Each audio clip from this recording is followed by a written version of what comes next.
Hi everyone, can you hear me okay? We can. Cool, Yes. thanks. So my name is Courtney Coleman and I'm joining you from the European Lung Foundation, actually based in Sheffield, so not very far away, but and just thanks to the NEC for inviting me to join today.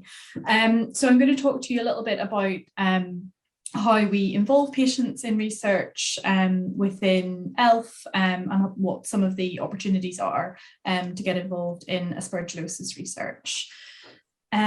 So firstly, I'm guessing a lot of you might not have heard of ELF, the European Lung Foundation. So we are a patient-led organisation that works to bring patients and the public together with healthcare professionals to improve lung health, advanced diagnosis, treatment and care. And the way that we do that is by working in partnership with the European Respiratory Society. So you could think about ELF as the sort of patient and public facing arm of the ERS. And they are a membership society for healthcare professionals. So hopefully a lot of the sort of expert speakers that we've heard from today might be members of the ERS. So there are over 35,000 members. They can be respiratory clinicians, scientists, physiotherapists, primary care professionals, GPs might be members as well. And they have members in over 160 countries. So they're really the kind of expert professional part. And then ELF was set up in 2000 to provide a kind of patient information and increasingly to also provide an avenue for patients to get involved in research and treatment decision making. So, and we do that through our kind of network of patient organisations where there's over 200 members and they represent over 40 different lung conditions. And the patient organisations can be anything from sort of local groups to national organisations. So the Aspergillosis Trust is a member of our network.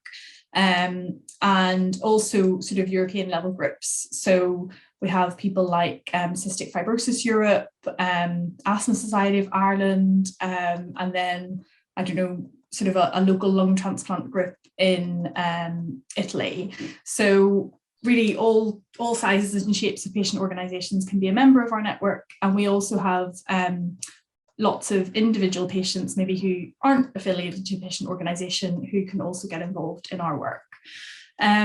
So why do we do this? What are the benefits?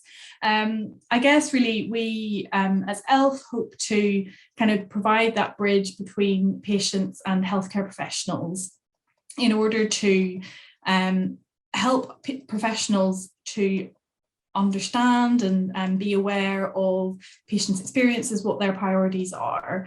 And that allows us to advocate for the things that really are important from a patient perspective. And it also helps to make sure that the things that you feel strongly about can be researched, that the sort of your experiences help to inform and improve research and care for the future.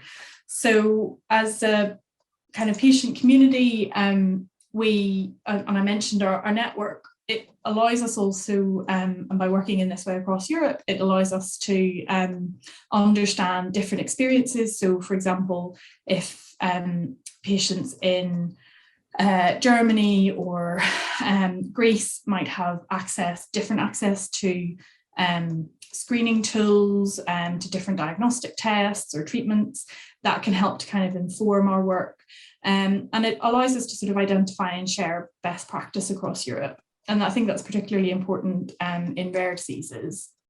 And we've also found patients have really benefited and sort of feel strongly when there's that chance to kind of network and share experience and provide peer support to each other as well.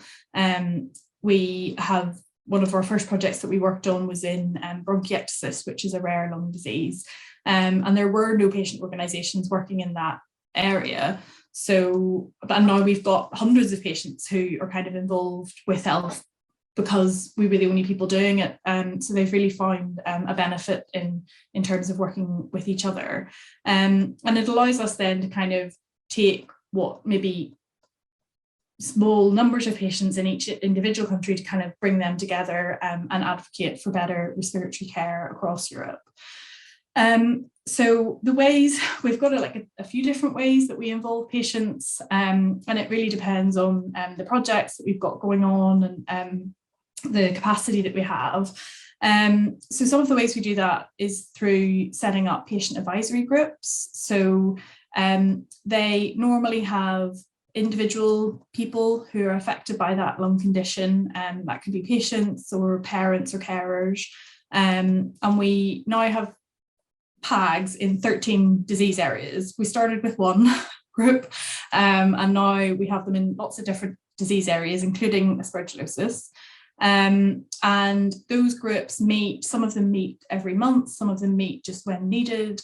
And they can help us sort of understand what's going on in that disease area, what your priorities are, what things you would like to kind of focus on and prioritise. But generally they're affiliated with either an EU project or a particular research collaboration. And I'm going to talk a little bit about that for our aspergillosis group.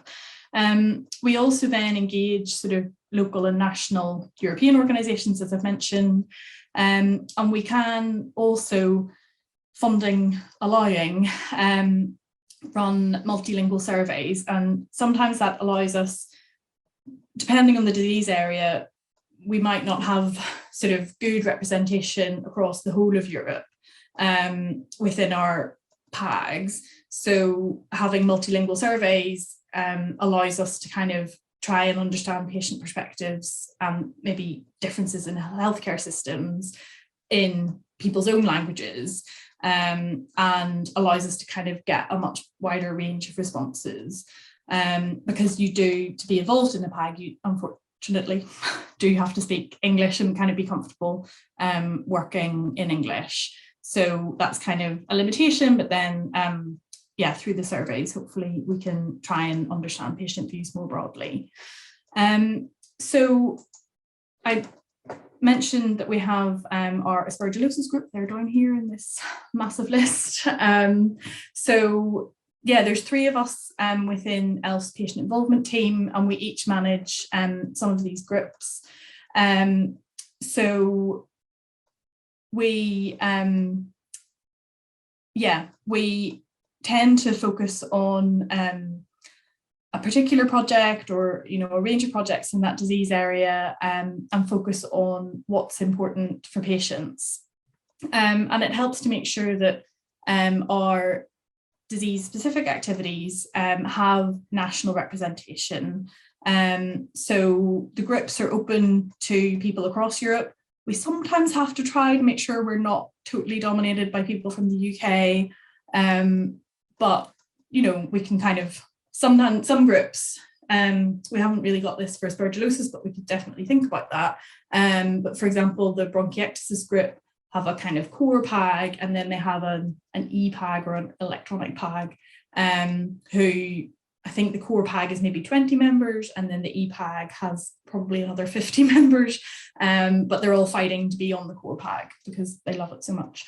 And really the aim of them is to get involved in ERS activities and EU projects, and they can also do their own initiatives.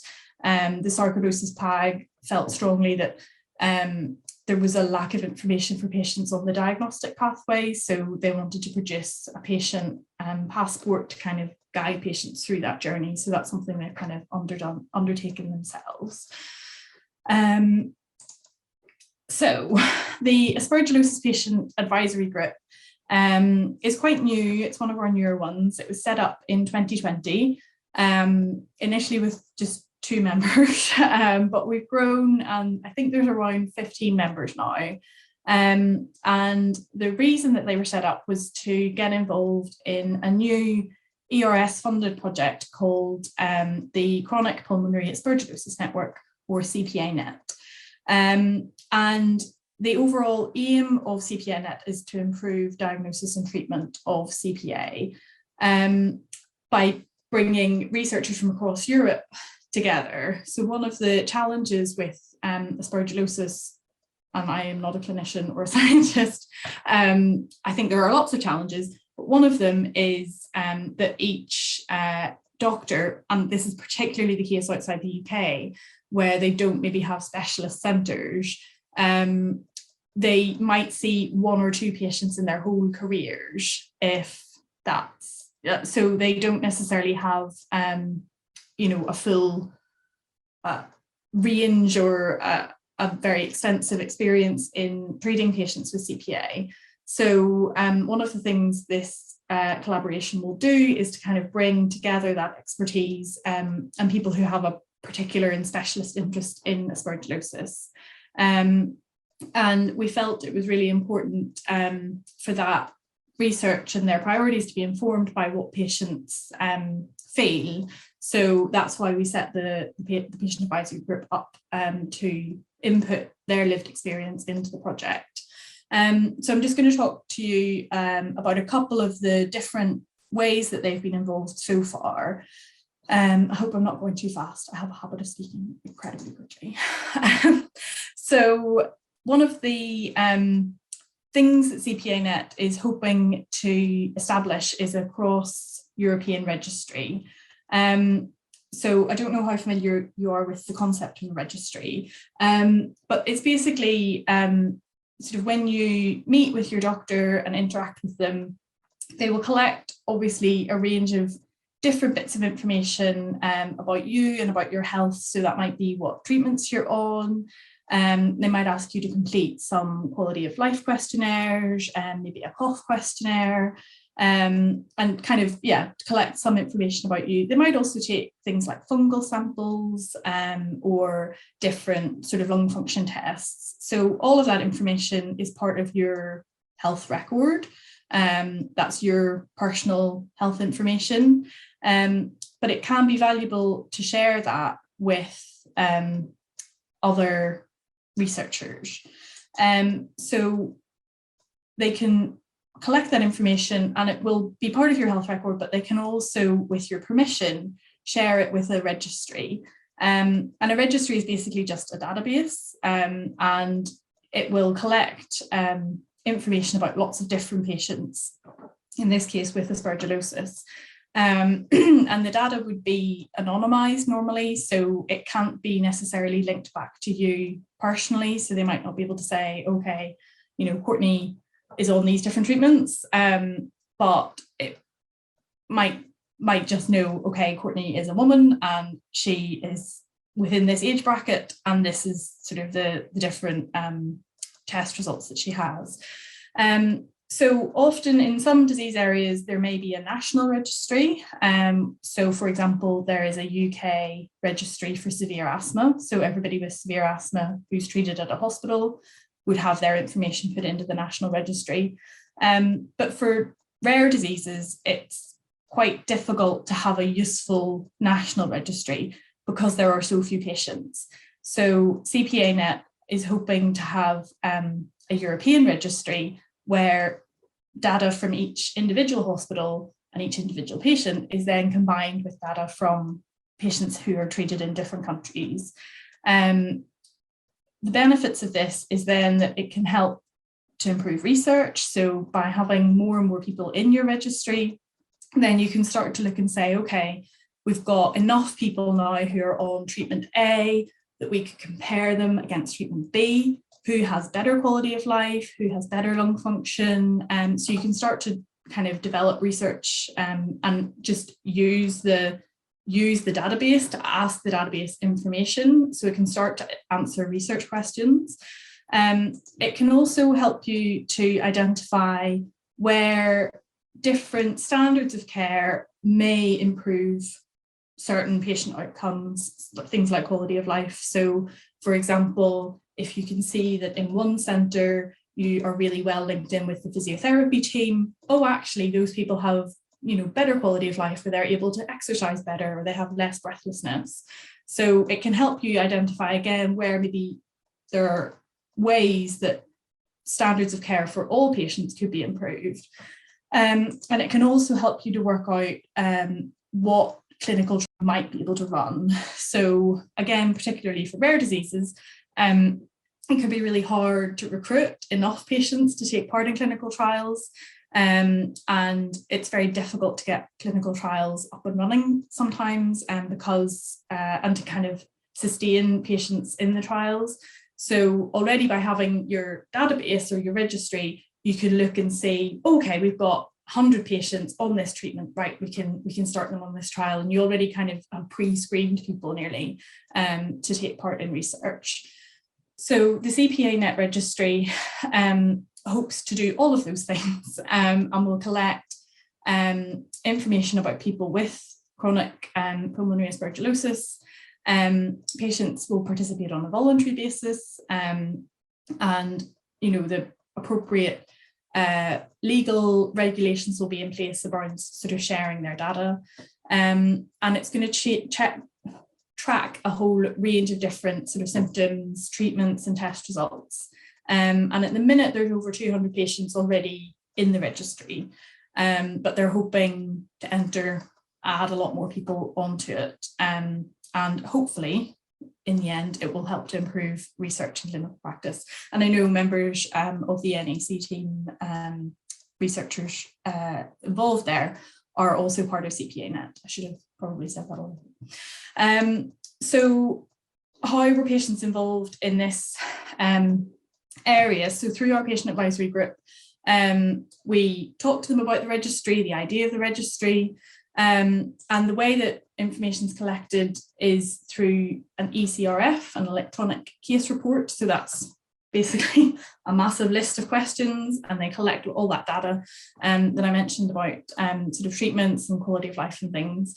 And they collect that information at baseline or the time of diagnosis, at 6 months, 2 years and 10 years. And then that would be put into the registry. So some of the things that the PAG highlighted were that it can be quite difficult for patients to say when their symptoms started. So some of the questions in the ECRF were kind of, how long have you been having symptoms? And they explained that sometimes that can be quite difficult, especially if they've already been diagnosed with a different lung condition. And it can be quite hard to kind of pinpoint and say, oh, well, that was the moment that it wasn't asthma, it was actually aspergillosis. They also pointed out that some of these tests and some of the information that they want to collect in the registry about sort of radiology or fungal samples, some of those tests might not be available in their local hospital or even within their country. So will there be a lot of kind of missing information about some patients? And they also pointed out that evaluating treatment can be quite difficult if someone hasn't had some of those baseline tests. So some patients in the group were started on treatment as a let's try it and see. Let's see if you respond, let's see if it's helpful, but they didn't necessarily have any tests taken before they started. So then it's quite difficult to say, well, you seem to be better, but we can't really say how much better because we never took those tests in the first place. So the clinicians that we kind of fed this back to felt all of that was incredibly useful feedback. So they're going to try and kind of change some of the aspects of the registry to sort of help address some of those difficulties. And, there are other challenges that, for example, there's not really any funding attached to the project, and the doctors who they're asking to input this information, it's kind of voluntary and it's in their free time, or it's within the kind of time allocated to treating each patient. So while we might want to collect all the information about everybody, it has to maybe be also realistic in terms of how frequently we can expect clinicians to do that. So that's one example of how the PAG have been involved. A second example is working on treatment outcome definitions. I feel from our discussions today, most of you are well up on what treatment outcomes are, but they help patients and health professionals to make decisions about treatment. And they help us understand which treatments work, how they're safe, that they're effective. And so they need to look at sort of different specific outcomes. So things that I've already mentioned, like quality of life or lung function, could be outcomes that are important to patients. But currently, researchers can kind of choose which outcomes they measure for their own study. Sometimes they just choose the ones that are easy to measure, or that they think are interesting, or they think are likely to have, show a change. But it makes it quite difficult. It means that you're sort of comparing apples and oranges, because if one researcher has measured quality of life and lung function, and another researcher has measured cough and breathlessness, it's very difficult for you to then compare those two treatments, or physiotherapy regimes, or whatever the study is about. It's quite difficult to compare because they've measured completely different things.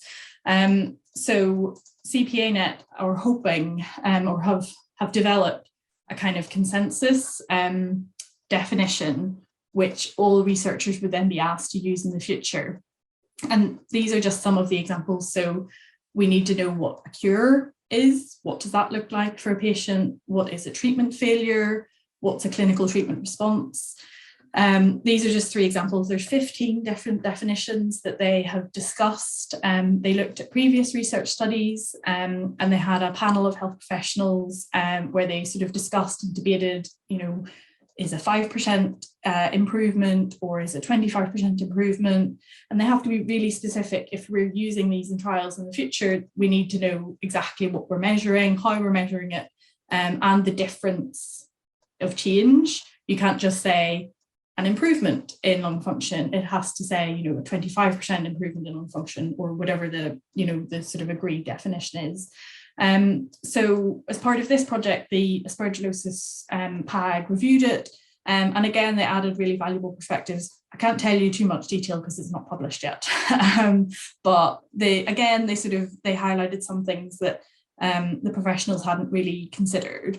So, and they also particularly highlighted gaps and areas where they feel, more research is definitely needed in the future, and that then can be fed back within CPA, where there's lots of researchers potentially looking for new research projects to develop.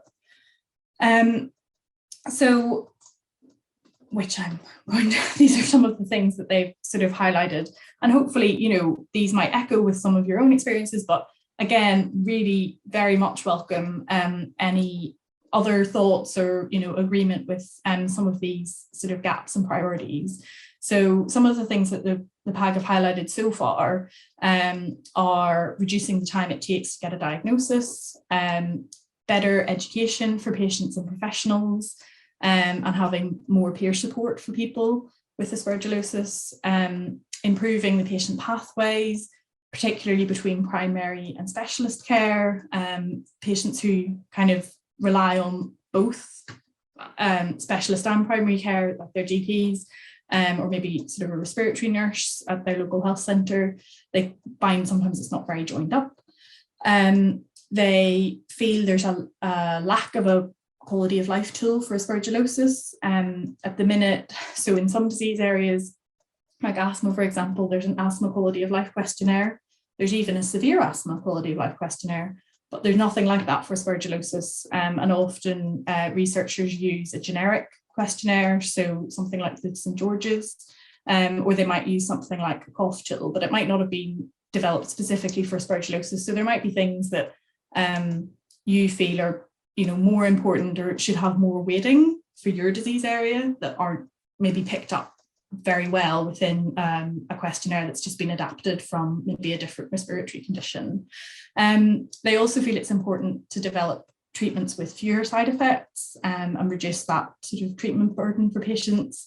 And they also want increased advocacy to address sort of barriers to accessing treatments, which can be an issue both in the UK but also across Europe. So yeah, very happy in the chat, which I can't see right now, but if anybody has other thoughts, then do pop them in there. So maybe you're hopefully sitting there thinking, well, this all sounds very exciting. How can I possibly get involved with ELF? So there's various things you can do. You can visit our website, and the address is here.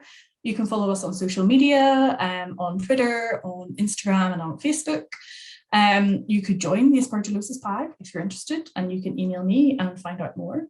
You can also register for our monthly newsletter, and there's just a sign up box at the bottom of any page on our website.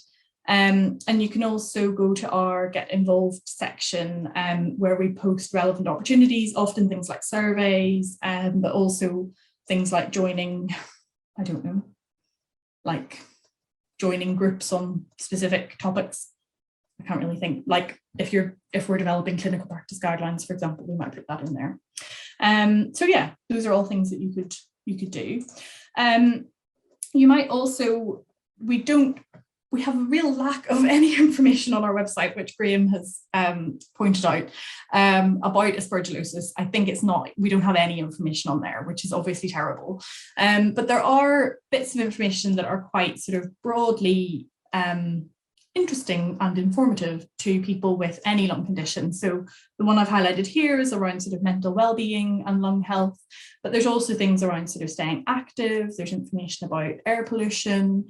We, during the pandemic, we have answered somewhere in the region of 500 questions from patients about sort of the risks of COVID, and sort of specific information about people had about lung conditions. That's all on there. And if anybody is thinking, maybe I'll go on holiday, we have lots of information about travelling with oxygen and air travel if you have a lung condition, and maybe some of the tests you might need to go through before travelling to check that you're fit to fly. So that's all up there. I'm approaching the end of my time, I'm conscious, so I'm going to finish now. So the final couple of things, we have an online training programme which is open to people with any health condition. It doesn't have to be respiratory.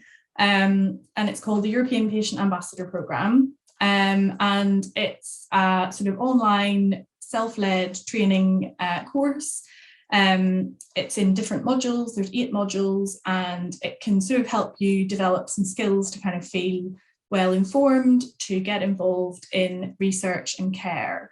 So there's a module around getting involved in research projects, there's things around advocacy, speaking at health conferences, getting involved in EU projects. So you can you don't have to do the whole thing, you can pick and choose whichever bits are interesting to you. But it's been totally revamped for this year, and we've just relaunched it a couple of weeks ago. Hopefully it's a bit more user-friendly, and we are really keen, if you do it in the next few weeks, do send us any feedback. We've just launched it in English to begin with, so that we can kind of work out any little bugs, or do any tweaks that we need before getting it retranslated into the languages that we offer it in. So yeah, check that out. I can put the link in the chat after this. And then my actual final thing to tell you is that we have a survey at the minute as part of an EU project to get patients' views on a potential new treatment for lung infections. It would be really for pneumonia, but the idea is that it would kind of help to reduce antibiotic resistance. So it's open to anybody with any lung condition, and it's available in French and English if you speak French or English. And again, I'll pop the link in the chat after this, and we are quite desperate for more people to do it. So if you have 10 or 15 minutes and are interested in that, that would be much appreciated. And that's the end of my presentation. Thank you very much, and I'm happy to answer any questions if you have them.